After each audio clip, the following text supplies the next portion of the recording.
눈이 불편하거나 잘 안 보이는 건 자연적인 현상이 아닙니다.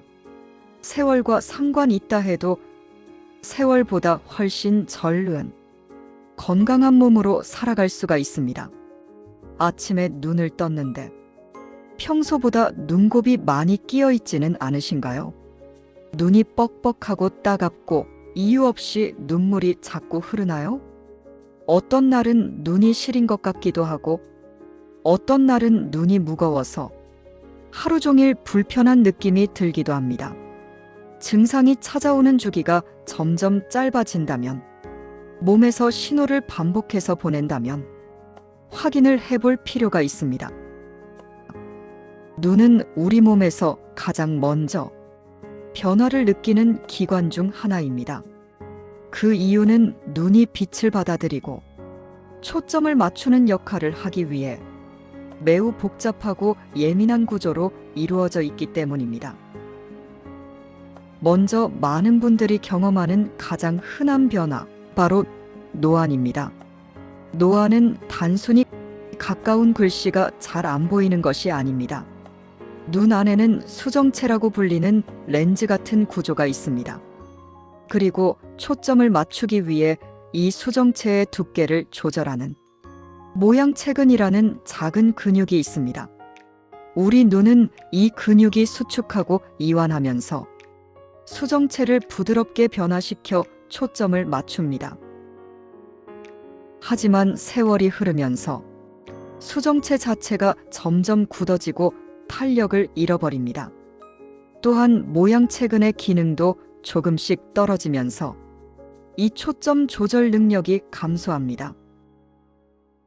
국립생물정보에서는 수정체가 경화되고 유연성이 떨어져서 조절 능력이 감소하기 때문에 근거리 시력이 떨어지는 것으로 알려져 있습니다. 이 상태가 진행되면 책이나 스마트폰을 볼 때 팔을 점점 멀리 들거나 밝은 빛이 필요해지고 눈이 쉽게 피로해집니다. 단순히 노안이라고만 생각하기 쉬운 이 변화는 눈의 구조와 조절 능력의 생리적인 변화가 복합적으로 일어나기 때문에 정기적인 검진과 적절한 안구 운동이 필요합니다. 10에서 15초 정도 멀리에 있는 한 점에 초점 맞추기를 반복한다거나 넓게 트인 시야에서 멀리 보는 습관은 눈의 근육을 단련시키고 긴장을 푸는데 도움을 줄 수 있습니다. 40대 중반에 돋보기 안경을 쓰는 사람과 60대 초반에 돋보기 안경을 쓰는 사람은 분명 자신의 몸을 관리하는 과정이 다를 것입니다. 다음은 많은 현대인들이 흔히 겪는 안구건조증입니다. 눈물은 소금물이 아닌 생각보다 복잡한 성분으로 되어 있습니다. 눈 표면을 보호하는 지방층, 수성층, 점액층이 조화롭게 유지되어야 합니다. 어떠한 이유로든 눈물 생산이 줄어들면 눈물층의 세포수가 감소하면서 눈이 쉽게 건조해지고 눈 표면이 보호되지 않아 자극을 받기 쉬워집니다. 이때 눈물이 자주 흐르는 것처럼 느껴질 수 있지만 이것은 오히려 눈이 건조해졌을 때 눈물이 반사적으로 나오는 경우도 많습니다. 즉, 눈물이 많아서 괜찮다가 아니라 눈 표면이 불안정하다는 신호일 수 있습니다.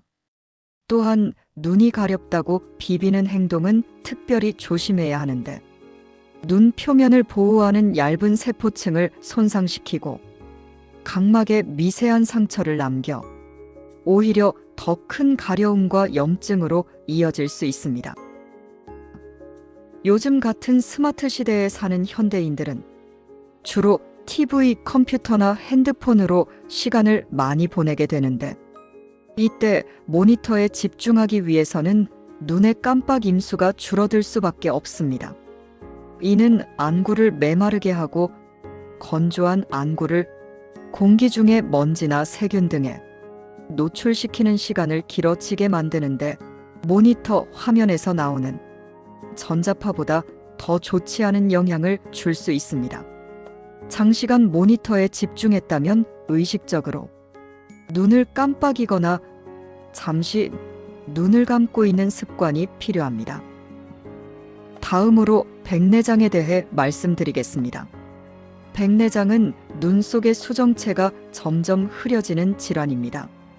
수정체는 본래 투명하고 빛을 잘 통과시키지만 세월이 지나면서 수정체 단백질이 산화되고 변성되면서 혼탁이 생기기 시작합니다. 이는 빛이 망막에 제대로 도달하지 못하게 하고 전체 시야가 뿌옇고 흐리게 보이거나 빛이 번져 보이는 증상으로 이어집니다. 백내장은 한번 진행되면 저절로 좋아지지 않기 때문에 생활 속에서 위험 요인을 줄여 진행 속도를 늦추고 정기적인 안과 검진을 통해 조기 발견하는 것이 매우 중요합니다. 눈 건강에서 절대 간과해서는 안 되는 것이 황반변성입니다. 황반은 망막의 중심부에 있는 시력 중추 역할을 하는 부위입니다. 황반이 손상되면 중심 시야가 왜곡되거나 중심 부분이 흐려지고 얼굴이나 글씨가 찌그러져 보이기도 합니다. 이것은 단순한 노안이나 백내장과는 완전히 다른 구조적 손상입니다. 황반변성은 노화 유전적 요인, 흡연, 고혈압, 당뇨 등 다양한 위험 요인과 관련되어 있으므로 나이와 상관없이 증상이 나타나면 바로 병원을 찾는 것이 좋으며 평소에도 적절한 관리와 조기 검진이 필수입니다. 눈 건강을 지키기 위해서는 우선 노력이 필요합니다. 먼저 눈에는 주기적인 휴식이 필요합니다. 우리가 몸을 쉬기 위해 TV나 영화를 보는 그동안에도 우리 눈은 계속 노동을 하고 있습니다. 우리 몸의 눈은 눈 뜨고 있는 시간 동안 내내 초점을 맞추기 위해 모양체근과 수정체를 끊임없이 움직입니다. 만일 한 곳에 오랜 시간 집중했다면 의식적으로 잠시 먼 곳을 바라보며 초점을 멀리 두어 조절 근육의 긴장을 풀어주는 것이 좋습니다. 자외선 차단도 눈 건강에서 중요합니다. 햇빛 속 자외선은 수정체와 망막 조직에 장기간 노출되면 산화 스트레스를 증가시켜 백내장과 황반변성 위험을 높일 수 있습니다. 그래서 외출 시 자외선 차단 선글라스와 챙 있는 모자를 사용하는 것이 눈 보호에 도움이 됩니다. 이는 멋부림이 아니라 눈 건강을 위한 선택입니다. 눈 건강을 위해 섭취해야 할 영양소는 무엇이 있을까요? 눈을 보호하고 도움을 주는 영양소로는 우선 잘 알려진 비타민 A가 있습니다. 비타민 A는 망막에서 빛을 보는 기능을 담당하는 핵심 영양소로서 부족하면 야맹증, 안구 건조와 눈 피로가 쉽게 나타납니다. 당근이나 단호박, 고구마는 베타카로틴이 풍부해서 몸속에서 비타민 A로 전환됩니다. 그리고 달걀 노른자 케일에도 비타민 A가 풍부한 식품입니다. 또한 비타민 A는 음식 외 다른 방법으로 과다 섭취 시 오히려 해로울 수 있으니 주의하여야 하며 음식으로 섭취하는 것이 비교적 안전합니다. 눈 표면과 망막 기능을 도와주는 성분으로 루테인과 지아단틴도 있습니다. 이는 황반을 보호합니다. 대표적으로 시금치나 케일과 같은 녹색 채소에 많이 있으며 브로콜리, 계란 노른자 등에도 많이 있습니다. 견과류 중에서는 피스타치오에 루테인과 지아단틴이 비교적 많이 들어있으나 과다 섭취는 주의가 필요합니다. 그 밖에 옥수수에는 의외로 지아단틴 함량이 특히 높습니다. 무엇보다도 루테인과 지아단틴은 체내에서 만들어지지 않으므로 음식이나 보충제로 섭취하여야 하는데 단기간 효과를 기대하기 어려우므로 꾸준히 섭취하여야 합니다. 다음으론 건강 전반에 좋은 오메가3입니다. 오메가3는 눈물막을 안정시키고 망막 세포를 보호해 안구 건조증과 황반 건강에 도움을 주는 지방산입니다. 오메가3 지방산 중에서도 특히 DHA와 EPA는 눈 건강과 밀접한 관련이 있습니다. DHA는 눈 속 망막 세포막을 구성하는 주요 지방산입니다. 망막에는 우리 몸에서 가장 높은 농도의 DHA가 존재합니다.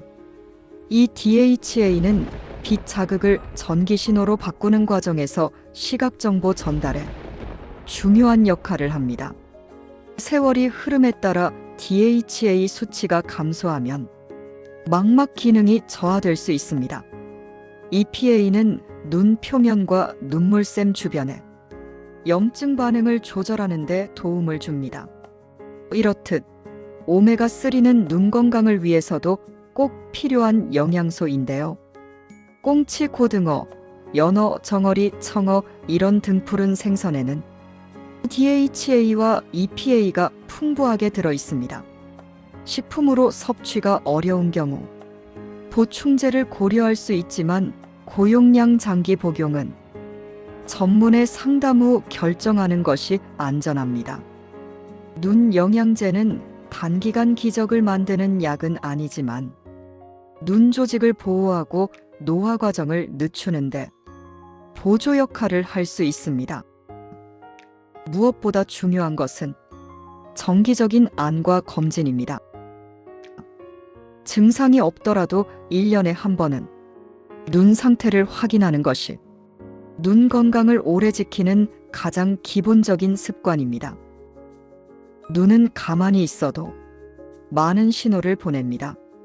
눈앞에 검은 점이나 실 같은 것이 떠다닌다거나 갑자기 번쩍이는 빛이 보이거나 한쪽 눈이 유독 침침해지는 경우 이런 증상들은 절대 그냥 넘기셔서는 안 됩니다.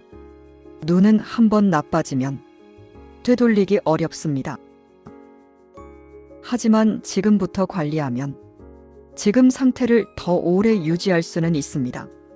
오늘 이야기한 작은 신호들을 눈이 보내는 경고라고 생각하시고 생활 속 작은 습관을 하나씩 바꿔보시기 바랍니다. 오늘 이야기는 여기까지입니다. 구독과 좋아요 부탁드립니다. 끝까지 시청해주셔서 감사합니다.